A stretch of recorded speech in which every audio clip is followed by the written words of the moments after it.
வணக்கம். தமிழ் ஃபுட் கார்னரில் தக்காளி குழம்பும் புடலங்காய் ஃப்ரையும் பண்ண போகிறோம். இந்த குழம்புக்கு இந்த புடலங்காய் ஃப்ரை சைட் டிஷ்ஷாக வச்சு சாப்பிட்றதுக்கு ரொம்பவே சூப்பராக இருக்கும். இது வரைக்கும் நம்ம சேனலை சப்ஸ்கிரைப் பண்ணாதவங்க சப்ஸ்கிரைப் பண்ணிக்கோங்க. இப்போ எப்படி பண்ணுறதுன்னு பார்க்கலாம். குழம்பு பண்ணுறதுக்கு 1/4 கிலோ தக்காளியும் ஃப்ரை பண்ணுறதுக்கு 400 கிராம் புடலங்காயும் எடுத்து வச்சுருக்கேன். நீங்கள் ஃப்ரை பண்ணுறதுக்கு குட்டி குட்டியாக பிஞ்சு புடலங்காயாக வாங்காமல் இந்த மாதிரி கொஞ்சம் தடிமனான புடலங்காயை வாங்கிக்கோங்க. ஃப்ரை பண்ணுறதுக்கு நல்லாயிருக்கும். இந்த பேனில் தண்ணி விட்டு நல்லா கொதிச்சிட்ருக்கு. இந்த 5 தக்காளியை கொதிக்கிற தண்ணியில் சேர்த்துடலாம். இந்த மாதிரி கொதிக்கிற தண்ணியில் தக்காளியை வேக வச்சு குழம்பு பண்ணோம்னா டேஸ்ட் ரொம்ப நல்லாயிருக்கும். ஒரு தடவை ட்ரை பண்ணி பாருங்கள். இந்த தண்ணியில் தக்காளி 4-5 நிமிஷத்துக்கு வேகட்டும். வெந்துட்டு இருக்கும்போது ஒவ்வொரு தக்காளியையும் இந்த மாதிரி பெரட்டி விடுங்க. எல்லா தக்காளியும் ஒன்று போல வெந்துடும். இப்போ 5 நிமிஷம் ஆச்சு. தக்காளியில் தோல்லாம் உரிக்கிற மாதிரி வெந்திருக்கு பாருங்க. இதை வெளியில எடுத்து வச்சு ஆறுனதுக்கு அப்புறமா மேல் தோலை உரிச்சிட்டு மிக்சி ஜார்ல சேர்த்துடலாம். தக்காளியை இந்த மாதிரி உரிக்கிற அளவுக்கு வேக வச்சுக்கோங்க. இந்த மாதிரி தோலை எடுத்தால் ஈஸியாக உரிக்க வந்துடும். நான் எடுத்த தக்காளி பெரிய சைஸ் தக்காளிங்கிறதுனால வேகிறதுக்கு 5 நிமிஷம் ஆச்சு. நீங்கள் சின்ன சைஸ் தக்காளி போட்டிங்கன்னா இதை விட கம்மியான நேரத்திலே வெந்துடும். எப்படினாலும் நீங்கள் மேல் தோலை உரிக்கிற மாதிரி வேக வச்சுக்கோங்க. தக்காளி ஆறுனதும் மேல் தோலை உரிச்சிட்டு மிக்சி ஜாரில் சேர்த்துருக்கேன். இதை தண்ணி எதுவும் சேர்க்காம நல்லா நைஸாக அரைச்சிக்கலாம். பேஸ்ட் மாதிரி அரைச்சாச்சு. அடுத்து நம்ம தோல் உரிச்சு வச்சோம் இல்லையா, அந்த தோலில் கொஞ்சமாக தண்ணி சேர்த்து நல்லா இந்த மாதிரி கரைச்சி வடிகட்டி எடுத்து வச்சுக்கோங்க. இதுலேயுமே தக்காளி ஜூஸ் இருக்கும். இதை வேஸ்ட் பண்ணிடாம இந்த மாதிரி செஞ்சுக்கலாம்.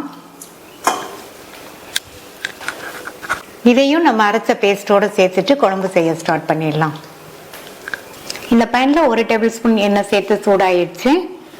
இதில் 1/2 டீஸ்பூன் சோம்பு, கறிவேப்பிலை, கல்பாசி கொஞ்சம், நல்லா பொரிஞ்சதும் 4 பல் பூண்டு சேர்த்துக்கங்க. கூடவே 2 கீறின பச்சை மிளகாய், 10-12 கட் பண்ண சின்ன வெங்காயம்.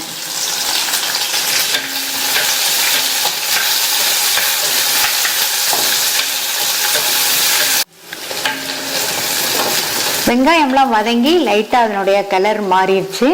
ஸ்டவ்வோட தீயை நல்லா குறைச்சிருங்க. குறைச்சிட்டு இது கூட 1/2 டீஸ்பூன் தனி மிளகாத்தூள் சேர்க்குறேன். 1/4 டீஸ்பூன் மஞ்சள் தூள். இதை நல்லா வதக்கி விட்டுருங்க. ஸ்டவ்வோட தீயை குறைச்சிட்டு நம்ம மிளகாத்தூள்லாம் சேர்த்தாதான் மிளகாத்தூள்லாம் எண்ணெயில் கருகி போயிடாமல் இருக்கும். இப்போ 1 நிமிஷம் போல் நல்லா வதங்கிடுச்சு. இதில் நம்ம அரைச்ச தக்காளி விழுதை சேர்த்துடலாம்.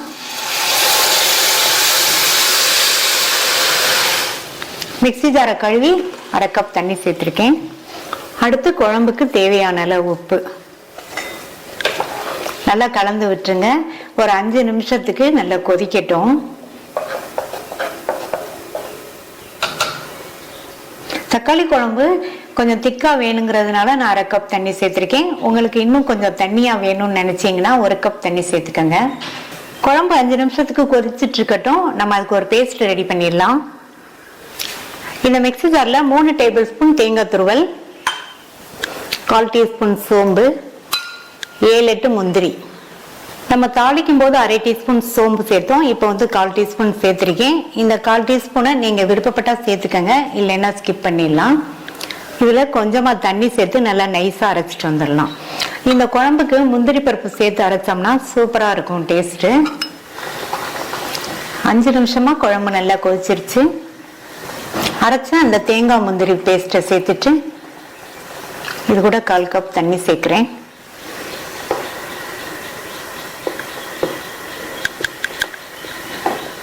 நல்லா இந்த மாதிரி மிக்ஸ் பண்ணி விட்டுட்டு மூடி வச்சிருங்க. நம்ம சேர்த்த தேங்காய் விழுதோட பச்சை வாசனை போக ஒரு 2-3 நிமிஷத்துக்கு கொதிச்சிட்டு இருக்கட்டும்.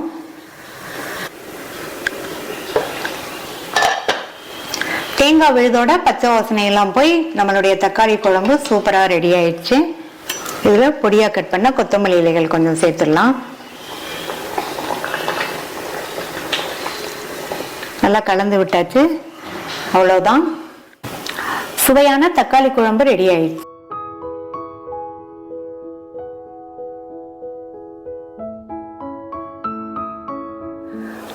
புடலங்கால உள்ள வெள்ளைப்பகுதியை நீக்கிட்டு இந்த மாதிரி திக்னஸ்க்கு ஆஃப் ரவுண்டா கட் பண்ணி வச்சிருக்கேன்.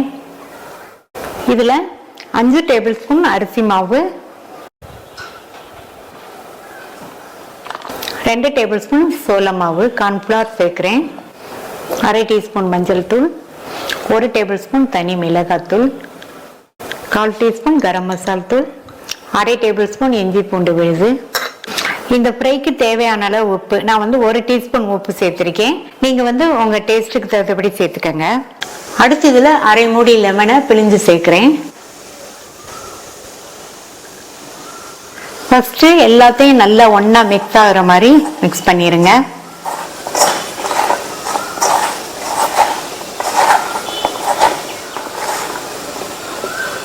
அடுத்து இதுல ஒரே 1 டேபிள் ஸ்பூன் மட்டும் இந்த மாதிரி தண்ணி சேர்த்துட்டு நல்லா கலந்துடலாம்.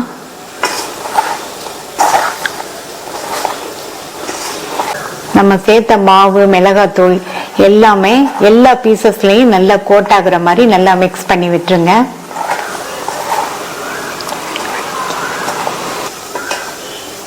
இப்ப நல்லா கலந்தாச்சு. இன்னும் கொஞ்சம் மட்டும் தண்ணி தெளிச்சு நல்லா மிக்ஸ் பண்ணி விட்டுக்கலாம். எல்லா பீசஸ்லயுமே நல்லா கோட் ஆயிருக்கு. இது ஒரு 5 நிமிஷத்துக்கு மட்டும் இருக்கட்டும். எண்ணெயில போட்டு பொரிச்சு எடுத்துடலாம். 5 நிமிஷமா நல்லா ஊறிடுச்சு. கடாயில எண்ணெய் விட்டு சூடாயிடுச்சு. கொஞ்சம் கொஞ்சமா எடுத்து இந்த மாதிரி எண்ணெயில சேர்த்துடலாம்.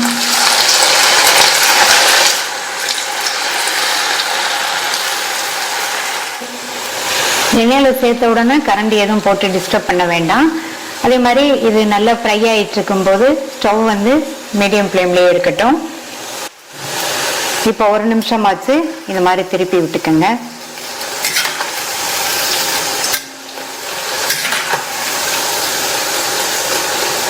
அப்பப்போ இந்த மாதிரி திருப்பி விட்டு நல்லா ஃப்ரை ஆனதுக்கு அப்புறமா எடுத்துடலாம். நல்லா பரட்டி விட்டு எண்ணெயோட சத்தம்லாம் நல்லா அடங்கிருச்சு. நல்லா மொறு மொறுன்னு ஃப்ரை ஆயிருச்சு. எடுத்துடலாம். மீதி உள்ளதையும் பொரிச்சு எடுத்துடலாம். சுவையான தக்காளி குழம்பும் மொறு மொறு புடலங்காய் ஃப்ரையும் ரெடி ஆயிடுச்சு. நீங்களும் இந்த லஞ்ச் மெனுவை கண்டிப்பா ட்ரை பண்ணி பார்த்துட்டு உங்க கமெண்ட்ஸை சொல்லுங்க. தேங்க்யூ.